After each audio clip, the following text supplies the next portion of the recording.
I absolutely adore A Complete Unknown. Oh, where have you been, my blue-eyed son?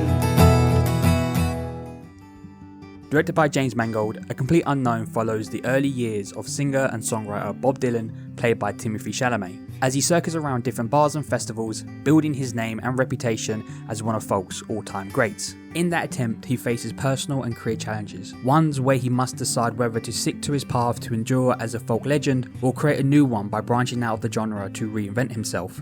In this struggle, Bob breaks a few hearts but ultimately mends his own to become what we know now today as one of the greatest in all of music. But the battle he faces throughout the film is his art versus the audience consumption, as he faces the idea that he may only be forced within folk and not allowed to explore other genres. Bob Dylan becomes trapped within the inner circles of folk, and that is because the people around him do not want change, and they push their fears onto Bob as they only want him to perform his older songs.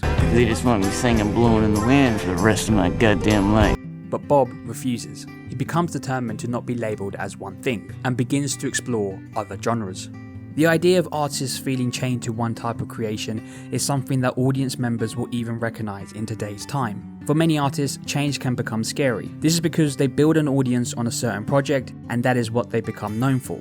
So when they do decide to move away from that and create something new, the audience turns against them, as all they want is the same idea over and over again. This is because, more prominent now with the growth of social media platforms, anyone can get their 15 minutes of fame. But the difficulty is maintaining that notability. In that attempt to never leave the limelight, creators pigeon themselves into one type of content and never change because they know to do something different means to upset their established audience. This is an issue that all creators feel, from musicians, filmmakers, writers, and everything in between. And what this creates is a push and pull between creative endeavours and to please an audience who, without them, then the possibility of becoming a star is diminished. Do you go down a different path or stay within the lane that got you success? It's a battle most artists face. You get to the promised land of making money from your art, but now you feel trapped within that space where you can no longer explore other creative projects. In fear you will lose your audience. We see through A Complete Unknown, Bob Dylan faces that dilemma. He broke through with his new wave of folk that inspired and brought new fans into the genre, but it was not what he wanted to be defined as. No artist wants to be frozen in time, and that was how Bob was feeling. They should just let me be. Let you be what? Whatever it is they don't want me to be.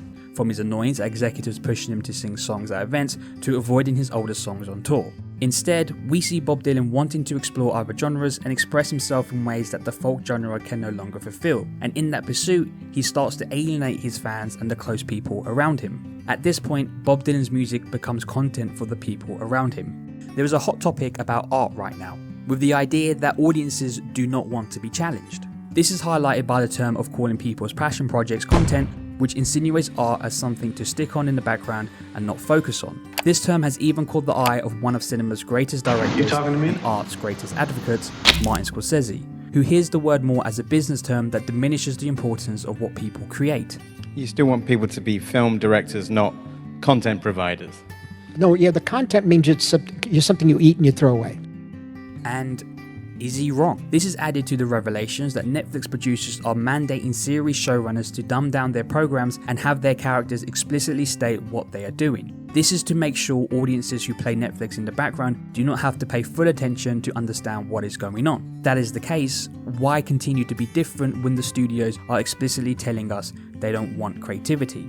This is a battle that will keep on raging as more influence on easy to consume content becomes popularized, shown with legacy media that rehashes the same ideas and stories taking over most of our viewing time. This same issue is the one that Bob Dylan was fighting over 60 years ago, battling those who wanted him to only create a certain type of music. His success in his early days made him a household name outside of the usual folk listeners. His unique voice, charming personality, and his perspective wooed the masses. We even see in the film that he garnered no success from covering other people's songs, but only when his creativity was allowed to be shown did Bob Dylan become a star. With that success, Bob faced one of his biggest challenges, to decide whether to continue down the path that has now been laid out and cruise through life singing his hits, or allow his creativity to take control. No doubt the allure of radio plays and big tours across the country would have set up Bob Dylan for life, but he craved more than that. His desire to explore himself through music took him to other genres, but with those new pursuits he would face backlash from sections of his fans and those around him who relied on his success within the folk genre. All they desired was for him to stay in his lane, but when a creative pursuit is boiling within, then it becomes hard to just ignore. His desire to grow as an artist is the enduring factor that makes Bob Dylan a character audiences will defend. As a person, his actions are questionable, oftentimes hurting those he loves. Audience will feel his narcissism through the screen. You're kind of an asshole, Bob. But his passion for creating will bring them back onto his side. A rebellious figure who fights for individualism and to protect the artist's journey, to create more than what they're being told to. It's an inspiring story of believing in your own creativity and not being afraid if that takes you down a different path that was once laid out for you. Through creating, you become more immersed in different styles, genres, colours, music and stories, thus bringing you more inspiration to tell your story through different means. And so his story is one to inspire those who have a burning desire to be bold and different and to not be afraid to make new art. In the end, Bob Dylan's passion to be different and to create more than folk songs meant his core fans who wanted him to play his older hits became disengaged, and the people around him saw him as an outsider, in which he then became a complete unknown to them all. But through his persistence, Bob Dylan conquered other genres and in the end became completely known.